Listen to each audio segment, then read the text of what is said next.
तो हम लोगों ने कल सामान्य हिंदी पढ़ रहे हैं, भाषा का विकास। ठीक है, तो कल किन किन बिंदुओं पर चर्चा की थी हमने? कल हमने बात की थी हिंदी भाषा के विकास का कौन सा ऐतिहासिक दृष्टिकोण? हाँ, ऐतिहासिक दृष्टिकोण, भौगोलिक दृष्टिकोण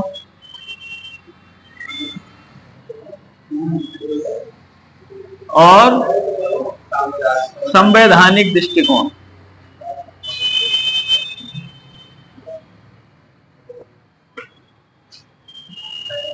तो कल हमने आपसे चर्चा की है ऐतिहासिक दृष्टिकोण, भौगोलिक दृष्टिकोण और संवैधानिक दृष्टिकोण। ठीक है, इन्हीं तीनों में से हमने दो पर चर्चा कर ली, ऐतिहासिक और भौगोलिक। ऐतिहासिक में हमने क्या देखा कि हिंदी भाषा जो है हमारी, हाँ, कब से प्रारंभ हुई और आदि जननी संस्कृत से प्रारंभ होकर सौरसेनी जो अपभ्रंश भाषा का एक भेद है, प्रकार है, उससे अब आपकी हिंदी भाषा निकली है। और भौगोलिक दृष्टिकोण में हमने ये देखा कि जो हमारी भाषा हिंदी है वो किन किन क्षेत्रों में बोली जाती है। तो हमने आपको बताया कि जो हिंदी भाषा हमारी है, हाँ, मध्य देशीय भाषा है। भारत के मध्य राज्य जितने भी है, मध्य क्षेत्र जो भी हैं, उनमें हमारी भाषा यह बोली जाती है। तो आज हम बात करेंगे संवैधानिक दृष्टिकोण। ठीक है, आज हम हिंदी भाषा के विकास का संवैधानिक दृष्टिकोण, इस पर हम चर्चा करते हैं।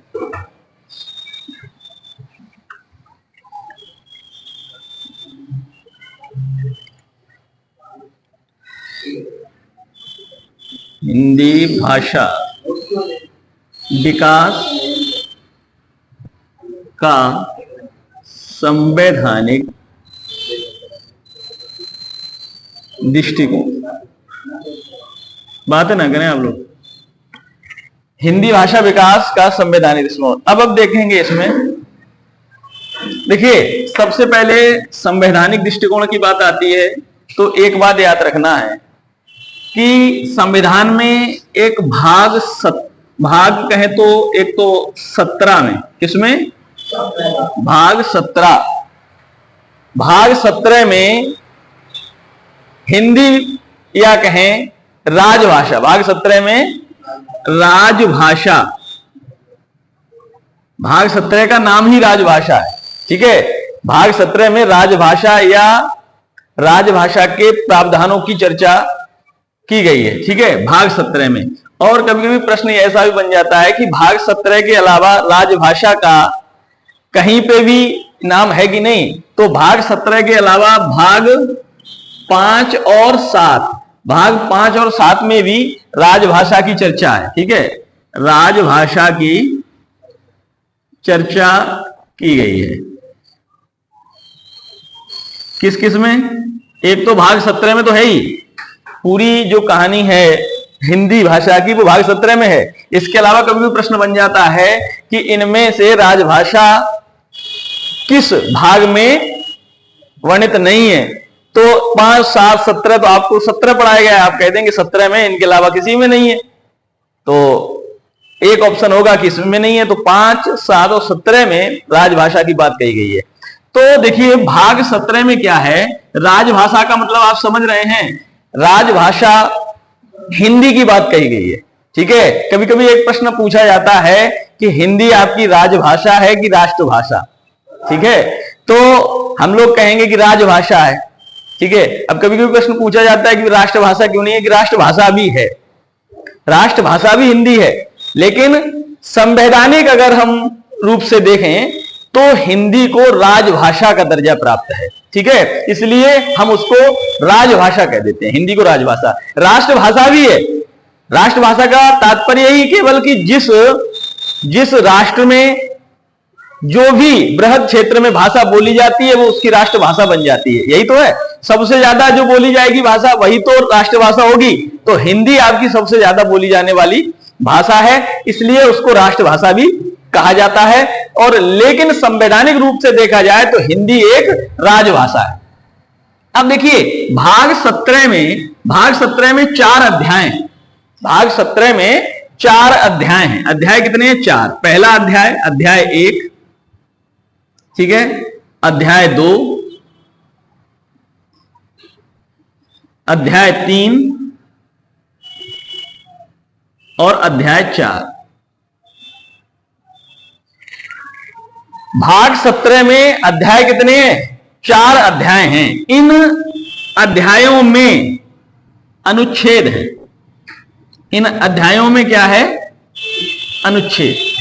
पहले अध्याय में आपके 2 अनुच्छेद हैं, ठीक है। भाग 17 में राजभाषा की जो बात कही गई है वो कही गई है अनुच्छेद 343 से 351 तक, ठीक है, ठीक है, 343 से 351 तक की बात कही गई है। तो अध्याय 1 में जो बात है वो है, कहें तो अनुच्छेद 343 और अनुच्छेद 344, ठीक है।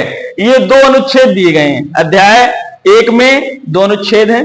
उसके बाद अध्याय 2 में आपका दिया है अनुच्छेद 345, अनुच्छेद 346 और अनुच्छेद 347, ठीक है।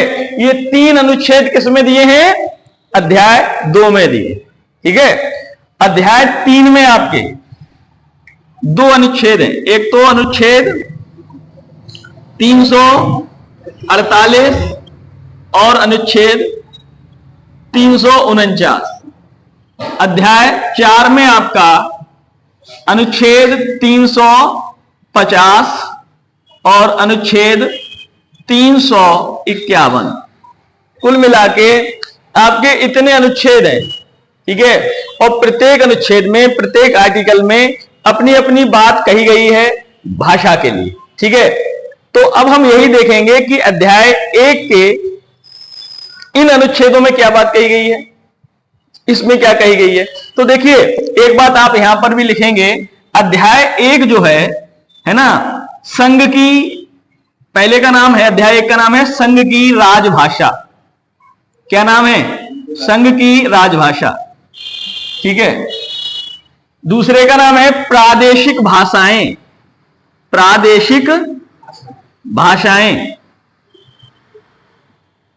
तीसरे का नाम है हाई कोर्ट, सुप्रीम कोर्ट, ठीक है। राज्य विधानमंडल के विधेयकों और जो भी अधिनियम है उनको, उनकी भाषा जो है, की भाषा, ठीक है। और अध्याय 4 में क्या है? विशेष निर्देश, भाषा संबंधी विशेष निर्देश अध्याय 4 में। तो जैसे आपने देखा है ये अध्याय, इनके ये नाम है, ठीक है। तो अब अनुच्छेद 343 और अनुच्छेद 344 में हम संघ की राजभाषा पर बात करेंगे। प्रादेशिक भाषाओं में इन 3 पे बात करेंगे। हाई कोर्ट और सुप्रीम कोर्ट के अलावा संसद और जो राज्य विधानमंडल है उनमें विधेयकों और अधिनियमों की जो भाषा है वो आपके अनुच्छेद 348 और 349 में है। और विशेष निर्देश की जो बात कही गई है वो आपकी कही गई है अनुच्छेद 350 और 351, ठीक है। आपको जो लिखना है इसमें से लिख लीजिए। फिर इसके बाद हम एक अध्याय को लेंगे, फिर दूसरे अध्याय को, फिर उनके सभी अनुच्छेदों को, ऐसे चारों पर बात करेंगे।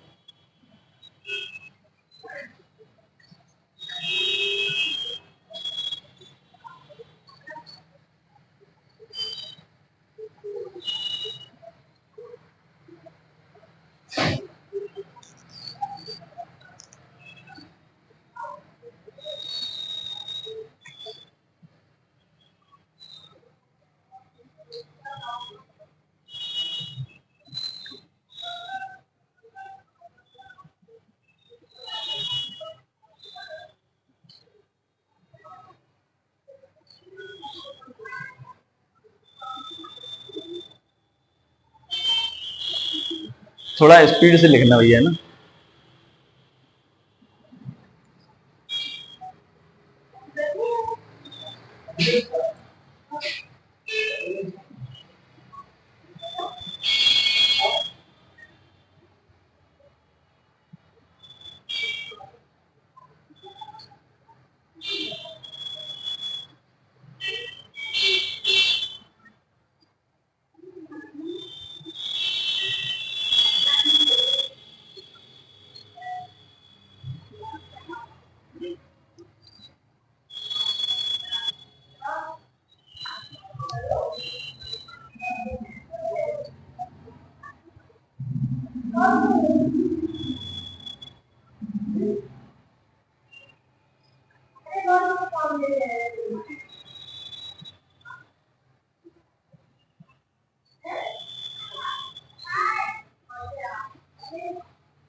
जल्दी करिए भैया।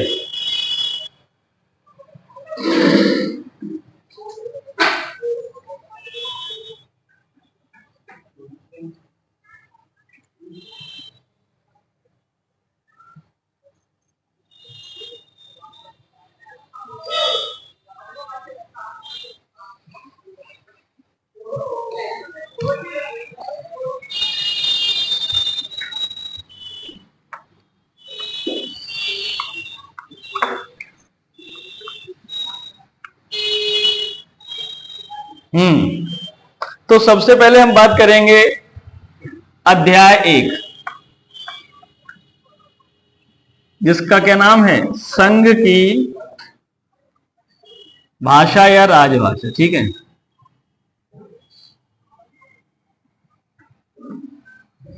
अध्याय 1 अनुच्छेद आपका है इसमें पहला 343। अब देखिए 343 अनुच्छेद में क्या कहा गया है।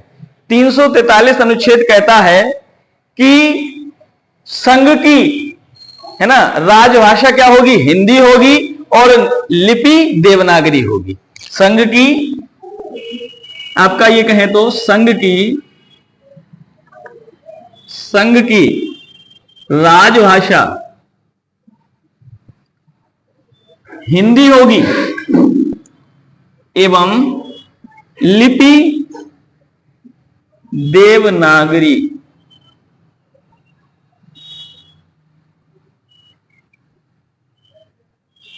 ठीक है, तो संघ की राजभाषा हिंदी एवं लिपि कौन सी होगी, देवनागरी होगी। ठीक है, ये इसके भाग 1 की बात है। दूसरे में क्या कहा गया है, संघ की राजभाषा हिंदी एवं लिपि देवनागरी है, लेकिन दूसरे में कहा गया है कि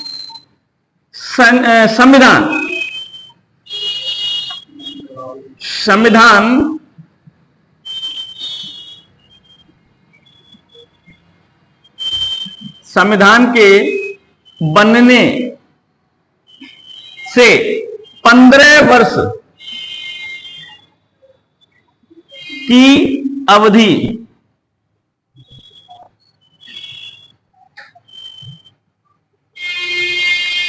तक, देखिए संविधान के बनने से 15 वर्ष की अवधि तक जो भी भाषा है वो कौन सी होगी, आपकी हिंदी होगी, और अन्य भाषा में आपकी कौन सी हो जाएगी,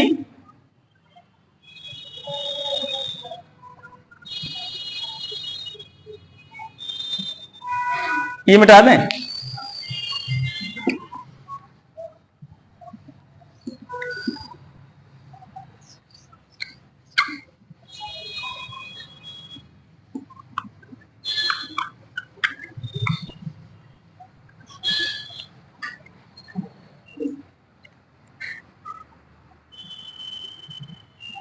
ठीक है, तो अनुच्छेद 343 की बात ये कहता, तो अनुच्छेद 343 में क्या है, संघ की राजभाषा हिंदी एवं लिपि देवनागरी होगी। ज्यादातर प्रश्न यहीं से बनता है आपका।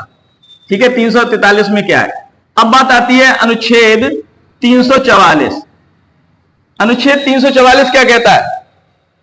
अनुच्छेद 344 है राजभाषा आयोग का, राजभाषा आयोग। ठीक है, प्रश्न पूछा जाता है कि राजभाषा आयोग किस अनुच्छेद में है? ठीक है, राजभाषा आयोग आपका क्या है? 344 अनुच्छेद है।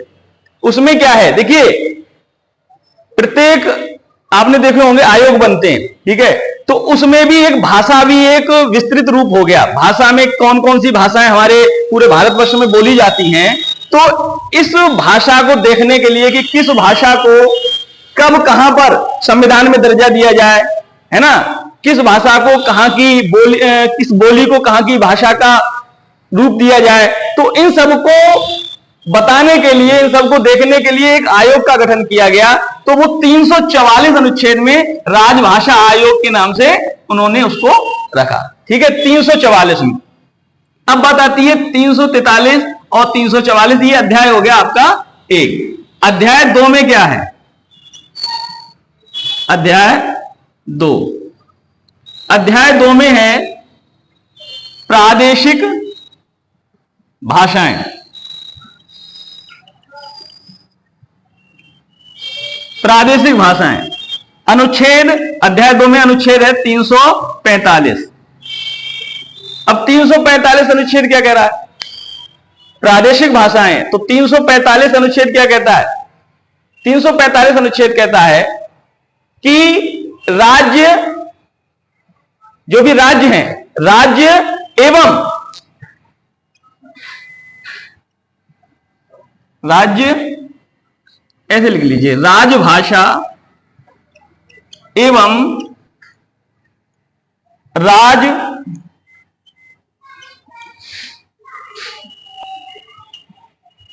राजभाषा एवं राजभाषाओं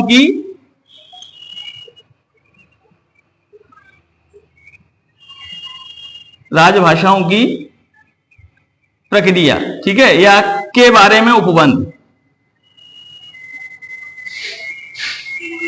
प्रक्रिया के बारे में, के लिए उपबंध किसमें कहे गए हैं ये? हाँ, 345 में राजभाषा एवं राजभाषाओं की प्रक्रिया के लिए उपबंध दिए हैं। अनुच्छेद 346, जो अनुच्छेद 346 है, उसमें कहा गया है कि जो राज्य और राज्य, जैसे आपने देखा, जैसे उत्तर प्रदेश राज्य, एक केरल राज्य, केरल की जो भाषा है वो आपकी मलयालम है, उत्तर प्रदेश की हिंदी है। अब ये पत्राचार करें, माने यहां के कोई भी अधिकारी, यहां का कोई भी जो भी पदाधिकारी है, वो जिस भाषा में बात करेगा, तो या फिर तो किस में करेगा, उस या तो हिंदी भाषा में करेगा, राजभाषा जो पूरे संघ की भाषा है, या किस में करेगा, अपनी क्षेत्रीय भाषा में करेगा। तो वो मलयालम में कर सकता है। तो क्या है, राज्य एवं राज्य तथा राज्य एवं संघ की पत्राचार की भाषा, ये किसमें है? ये 346। मेरी बात समझ रहे हैं ना? तो 345 में है राजभाषा एवं राजभाषाओं की प्रक्रिया के लिए उपबंध, और 346 में है राज्य एवं राज्य तथा राज्य एवं संघ की पत्राचार की भाषा। ठीक है, लिख लीजिए जल्दी से।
क्या कह रहे हैं? राज्य एवं राज्य, देखो उत्तर प्रदेश और केरल या कोई भी राज्य, और राज्य माने उत्तर प्रदेश और केंद्र, केंद्र की बात कर रहे हैं ना। तो ऐसा नहीं है जैसे जहां केंद्र सरकार है और किसी भी राज्य की, मान लो आज हम केंद्र सरकार है आज मोदी जी की, ठीक है, और राज्य है यहां पर और कोई राज्य होता, मान लो अभी है योगी जी की, तो इनके बीच भी संघ से है मतलब केंद्र से है। आप समझिए, राज्य और राज्य की पत्राचार होगी आपस में, और राज्य और केंद्र की बात होगी। बात समझिए।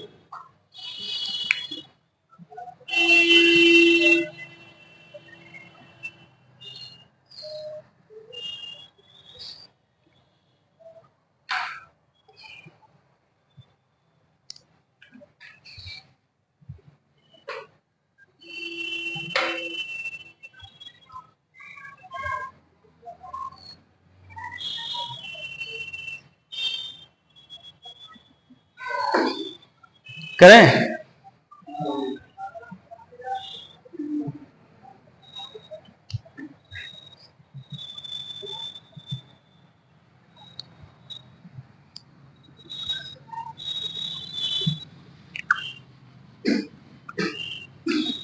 तो अध्याय हमारा चल रहा है दूसरा। अध्याय दूसरे में कितने हो गए? अनुच्छेद 2। हाँ, तो अनुच्छेद अगला है हमारा 347।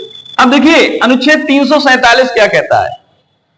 किसी भी राज्य की जो जनसंख्या है, ठीक है, उसके किसी भी अनुभाग, अनुभाग से मतलब है उसमें दिया है भाषा शैली में अनुभाग, तो अनुभाग से मतलब है भाग, ठीक है, किसी भी राज्य की जनसंख्या के किसी भी अनुभाग में बोले जाने वाली भाषा का प्रावधान किसमें? 347 में। क्या? किसी राज्य की जनसंख्या के किसी भी अनुभाग में बोली जाने वाली भाषा,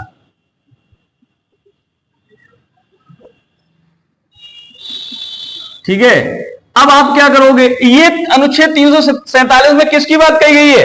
अब देखिए हम जिस राज्य के हैं, मेरी बात समझना, हम उत्तर प्रदेश के हैं तो राजभाषा हमारी हिंदी है, तो हम हिंदी भाषी उत्तर प्रदेश में तो है इसलिए हिंदी बोल रहे हैं, लेकिन हमारी पूरे भारतवर्ष की राजभाषा कौन सी है? हिंदी है। अब केरल में बोली नहीं जाती हिंदी, वहां पे प्रयोग ज्यादातर लोग मलयालम में करेंगे या अंग्रेजी में करेंगे, तो फिर क्या किया जाए?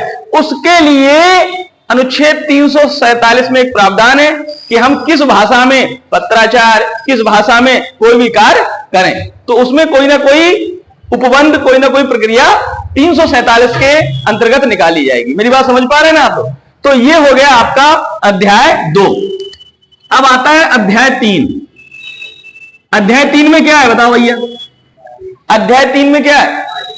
हाँ, अध्याय 3 है हाई कोर्ट और सुप्रीम कोर्ट, संसद या जो राज्य विधानमंडल है उनकी बात जो कही जाएगी, ये आदि लिख दो इसलिए सब चीजें क्लियर हो जाएं। की भाषा, तो अध्याय 3 में हाई कोर्ट और सुप्रीम कोर्ट की भाषा की बात कही गई है, ठीक है। तो अनुच्छेद इसमें कौन सा मिलता है आपका? हाँ, अनुच्छेद आपका 348। अरे सॉरी, 348, अनुच्छेद 348। इसमें क्या लिखेंगे आप? अनुच्छेद 348 हाई कोर्ट व सुप्रीम कोर्ट, इसको आप समझ लेना है। हाई कोर्ट व सुप्रीम कोर्ट एवं संसद तथा राज्य विधान, राज्य विधान मंडलों के विधेयकों एवं अधिनियमों की भाषा क्या होगी? हिंदी होगी। और अन्यथा के अर्थ में क्या होगी? अंग्रेजी होगी। ठीक है। तो हाई कोर्ट, सुप्रीम कोर्ट एवं संसद तथा राज्य विधानमंडलों के विधेयकों एवं अधिनियमों की भाषा क्या है? हिंदी। और उपबंध जब तक है तब तक अंग्रेजी। उपबंध किए गए हैं कि 15 साल तक किस भाषा का प्रयोग कर सकते हैं? अंग्रेजी का। लेकिन 15 साल से आज बहुत साल हो गए, 115 साल भी हो गए होंगे, लगभग 115 तो नहीं हुए हैं, लगभग ये 49, 50 और ये 75 साल तो हो गए, 76 साल। तो कुल मिला के मंडलों के विधेयकों एवं अधिनियमों की भाषा जो है वो किसमें कही गई है? अनुच्छेद 348। और अनुच्छेद 349 में भाषा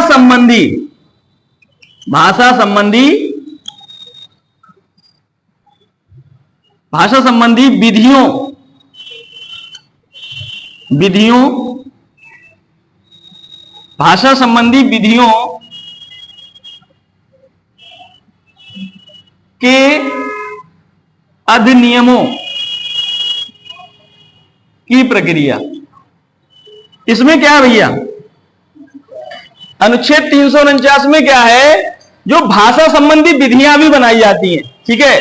भाषा संबंधी विधियां, पूरा ये आयोग है, राजभाषा आयोग एक बनाया गया है, उसके अंतर्गत बातें हो रही हैं इसमें कि 349 भाषा संबंधी विधियों के अधिनियमों की प्रक्रिया कितने अनुच्छेद आर्टिकल कितने में है? 349 में। देखिए ये थोड़ा आपको कठिन तो लगेगा ही, क्योंकि ये याद करने वाली बातें, समझने वाली बातें होती तो हम समझा ही दिए होते। ये थोड़ा आपको याद करना पड़ेगा, फिर भी हम लोग कोशिश करेंगे इसको थोड़ा सरल करके याद करने की। ठीक है। पहले इसको पूरा पढ़ लें फिर कोशिश करेंगे। तो 349 हो गया। अब बात आती है अध्याय 4। कितने अध्यायों में भाग 17 बटा है? 4 भागों में भाग 17 4 भागों या 4 अध्यायों में बटा है।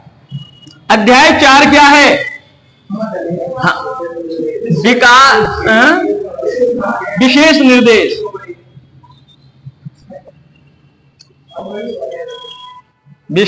निर्देश।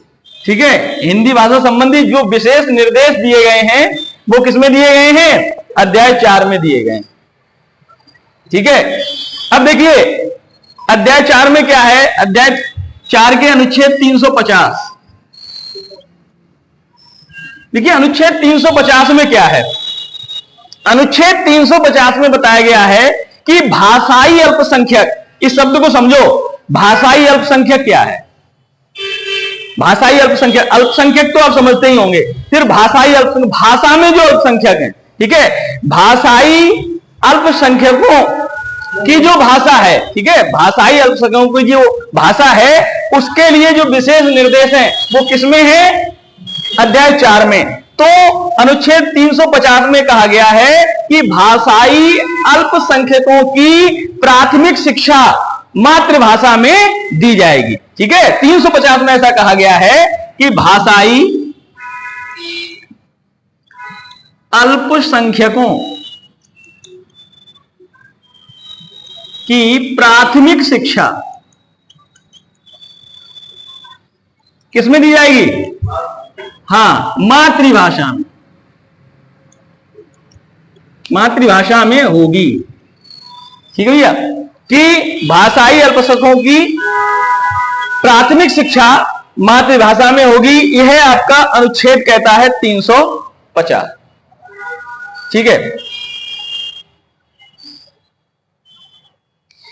ये आपका एक भाग मान लो। एक और है इसमें, भाषाई अल्पसंख्यकों की प्राथमिक शिक्षा किसमें होगी? मातृभाषा में होगी। दूसरी बात कही गई है कि भाषाई अल्पसंख्यकों का जो अधिकारी है वो कौन नियुक्त करेगा? राष्ट्रपति नियुक्त करेगा। इनके लिए जैसे आप समझिए, कभी कभी विद्यालयों में क्या होता है, जब कोई भी बच्चा किसी भी विषय में क्या होता है, थोड़ा कमजोर होता है, आप उसके लिए क्या करते हैं? एक नए टीचर की व्यवस्था करते हैं कि नहीं करते हैं? तो जैसे भाषाई अल्पसंख्यक जो हैं उनके लिए एक अधिकारी की व्यवस्था कौन करेगा? उन अधिकारियों की व्यवस्था करेगा राष्ट्रपति।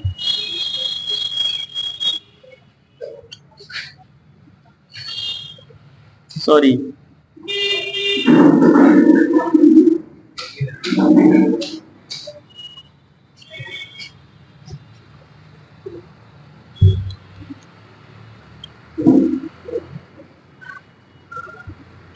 अधिकारी की नियुक्ति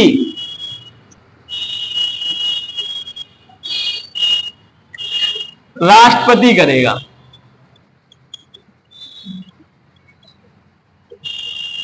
ठीक है, ये भी आप समझ लो। जो चीज नहीं समझ में आए ये पूछ लेना, ठीक है? ये समझने की है, समझ में आ जाएंगी तो याद भी हो जाएंगी। ये बात समझ में आई है ना? हाँ हाँ हाँ हाँ हाँ हाँ। एक और उपबंध रह गया है, सॉरी अनुच्छेद रह गया है, वो है 351। यहां लिख दे रहे हैं, ठीक है? 351।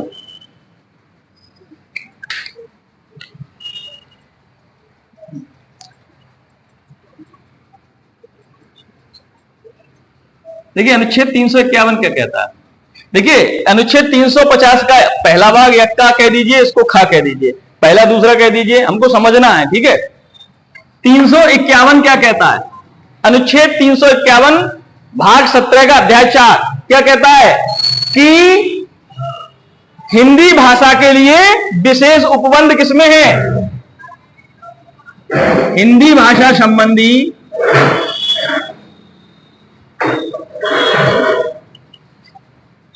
विशेष निर्देश किसमें? 351। विशेष निर्देश किसमें? 351। ये बात हुई आपकी आज भाग 17 की, सिर्फ भाग 17 की। और भाग 17 में अनुच्छेदों की कितने अनुच्छेद हैं? लगभग 8 अनुच्छेद हैं, ठीक है? इनकी बात हुई। अब सबसे महत्वपूर्ण जो बात आती है, जहां से प्रश्न बनते हैं, और यहां से भी प्रश्न यही बनेंगे। आपसे प्रश्न कैसे पूछा जाएगा वो मेरी बात एक बात सुन लीजिए कि हाई कोर्ट, सुप्रीम कोर्ट, संसद या राज्य विधान मंडलों की या मंडल के विधेयकों और अधिनियमों की भाषा की बात किस अनुच्छेद में की गई है? 48, 49, 50, 51। तो आप 48 कर लेंगे, ठीक है? हम कल कोशिश करेंगे आपको किसी एक ट्रिक के माध्यम से छोटी सी ट्रिक लिखा देंगे, उससे आपको याद हो जाए, ठीक है? हाँ। और अनुच्छेद 349 में ऐसे पूछेगा प्रश्न कि भाषा संबंधी विधियों के अधिनियमों की प्रक्रिया किस अनुच्छेद में है?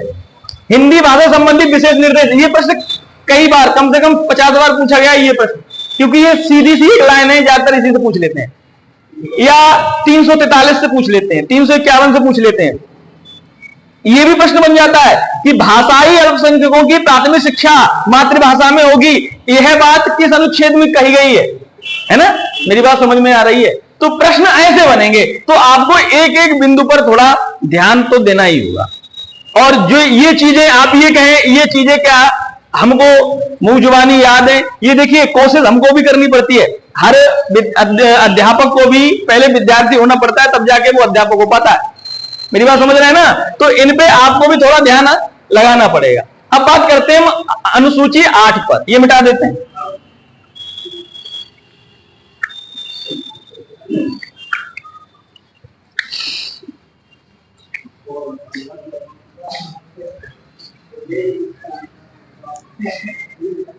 ये वाला भी मिटा दें।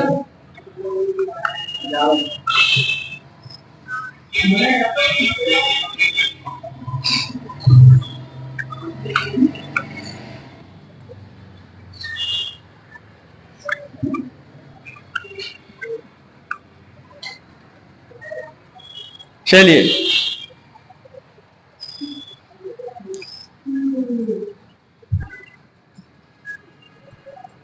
आठवीं अनुसूची।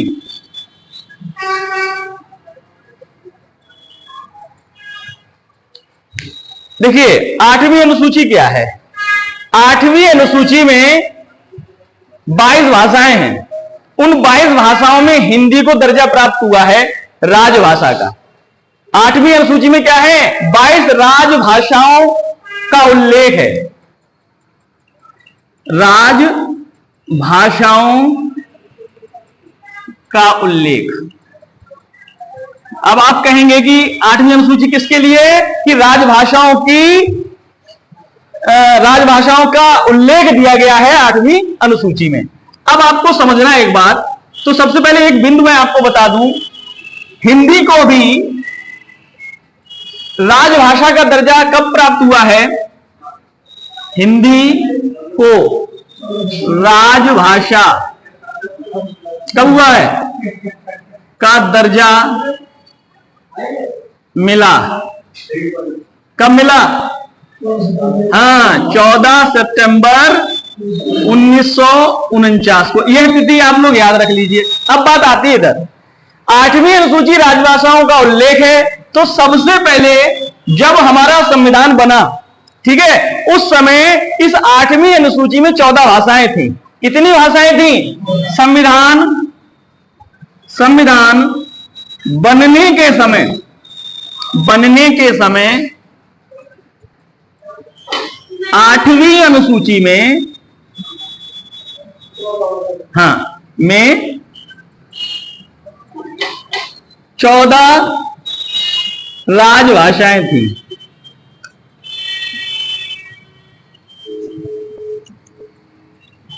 ठीक है, कितनी थी? 14 थी। अब वो 14 राजभाषाएं कौन कौन सी थी, इन पर बात करेंगे, और किस संविधान संशोधन के द्वारा और 8 भाषाएं जोड़ी गई, उन पर बात करेंगे। ठीक है, अब देखिए, सबसे पहले मैं आपको यह बताता हूं कैसे याद रखा जाए कि 14 कौन कौन सी थी। सबसे पहले आपके लिए जो महत्वपूर्ण भाषाएं हैं वो है एक तो हिंदी, अरे बोलो, टेट के लिए महत्वपूर्ण हिंदी। संस्कृत भी टेट के लिए महत्वपूर्ण, अरे बोलते जाओ भैया। उर्दू भी ले लेते हैं कुछ लोग, ले लेते हैं कि नहीं ले लेते हैं? हिंदी, संस्कृत, उर्दू, ये भाषाएं आपकी कैसी हैं जो आपके लिए जानते हैं आप। इसके बाद गुजराती, कौन सी? गुजराती, मराठी, ठीक है, मराठी, गुजराती, कश्मीरी, पंजाबी, ठीक है,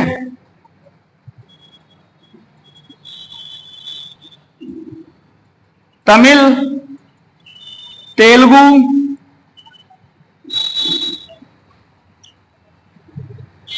मलयालम,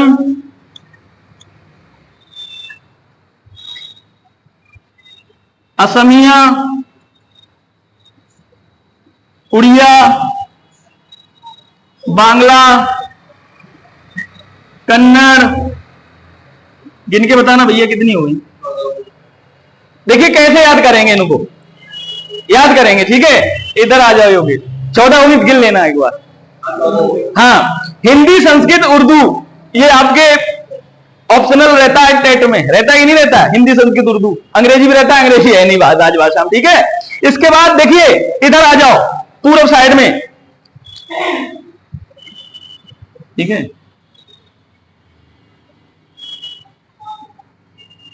अब देखो यहां पे बात कर लेते हैं थोड़ा। हाँ, अब देखो यहां पे हमने बात की हिंदी, संस्कृत, उर्दू, तो अपने यहीं पे हैं, चलो ठीक है। हाँ, गुजराती ये आ गए, मराठी ये आ गए, ठीक है, एक साथ यहीं से ले रहे हैं। ठीक है, गुजराती, मराठी, कश्मीरी, पंजाब भी यही है। ठीक है, कश्मीरी, पंजाब एक साथ ले लो। इसके बाद तमिल, तेलुगु, मलयालम सब ये है। तमिल, तेलुगु, मलयालम, समझ रहे ना? तमिल, तेलुगु, मलयालम ये इधर है नीचे सब। असमिया, उड़िया, बांग्ला, उड़ीसा, असम, अरे बांग्ला पश्चिम बंगाल, उड़ीसा और असम, समझ में आ रहा है ना? कन्नड़ भी चाहे, तमिल, तेलुगु, मलयालम, कन्नड़ इधर ही लिख लो नीचे। तो इस तरीके से याद कर लो। समझ में आया थोड़ा थोड़ा? देखो 3 हमारे यूपी की मान लो, उत्तर प्रदेश में है, ऐसे समझने के लिए। वैसे तो सब जगह है। कश्मीर और पंजाब को एक तरफ रख लो, गुजराती, मराठी एक तरफ रख लो, नीचे आप 4 रख लो, तमिल, तेलुगु, मलयालम, कन्नड़ और पूरब में, ठीक है, ये पश्चिम में 2 हो गई, पूरब में आप असमिया, उड़िया, बांग्ला रख लो, आपकी 14 हो जाएंगी, ठीक है। ये 14 भाषाएं हैं किसमें? संविधान, शुरुआती संविधान में, ठीक है। अब ये 14 भाषाएं, ये 14 हो गई। अब देखिए 15वीं, ये 14 हो गई, 15वीं भाषा सिंधी जुड़ी। कौन सी जुड़ी? सिंधी। 15वीं भाषा जुड़ी है सिंधी, ठीक है। और सिंधी किस अनुच्छेद से जुड़ी है? 21वें संविधान संशोधन से। संविधान संशोधन समझ रहे हैं? संविधान संशोधन, हाँ, तो सिंधी 21वें संविधान संशोधन से जुड़ी है। कब जुड़ी है? 1967 में जुड़ी है, ठीक है। मेरी बात समझ में आ गई? सिंधी भाषा 21वें संविधान संशोधन में 1967 में जुड़ी। अब बात आती है 15वीं हो गई, 3 भाषाएं होंगी, 16, 17, 18। भैया कोंकणी, मणिपुरी और नेपाली। कोंकणी, मणिपुरी और नेपाली, ये 3 भाषाएं जुड़ी। समझ रहे हैं ना? ये भैया जो संविधान संशोधन था वो 71वां था, 71वां संविधान संशोधन। कब का? ये 1992,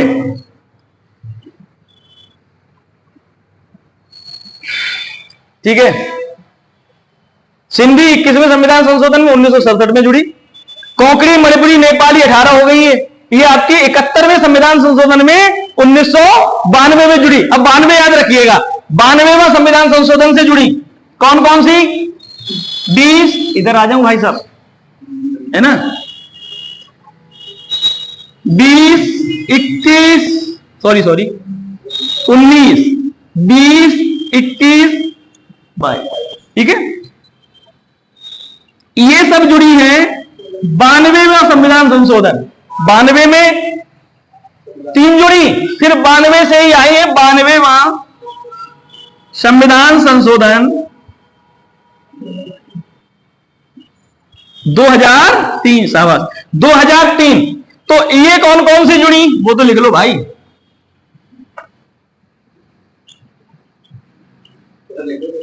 डोगरी, बोडो, मैथिली और संथाली, ठीक है। ये आपकी भाषाएं किस संविधान संशोधन से जुड़ी है? हाँ, 92वां। तो कुल मिलाके आपकी ये 22 भाषाएं। 8वीं अनुसूची में आपका राजभाषा का दर्जा हिंदी को मिला है 14 सितंबर 1949 को। 14 भाषाएं थी आपके संविधान में। कब? जब संविधान निर्मित हुआ तब। हिंदी, संस्कृत, उर्दू, गुजराती, मराठी, हिंदी, संस्कृत, उर्दू, गुजराती, मराठी, कश्मीरी, पंजाबी, तमिल, तेलुगु, मलयालम, कन्नड़, असमिया, बांग्ला और उड़ीसा या उड़िया, ठीक है। तो इस तरीके से ये याद रख लेंगे। इसके बाद सिंधी आपके 21वें संविधान संशोधन से जुड़ी।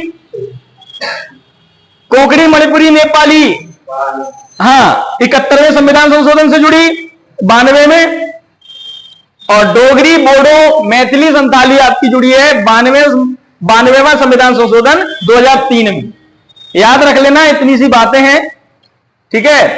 अब आगे देखते हैं भाषा के अंतर्गत क्या क्या रह गया है, वो कल देखेंगे।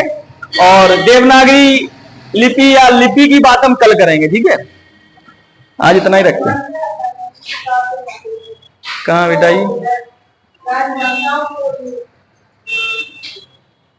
सॉरी यार, ठीक है। ये चीजें आप लोग समझते रहिए, कोई बात नहीं है।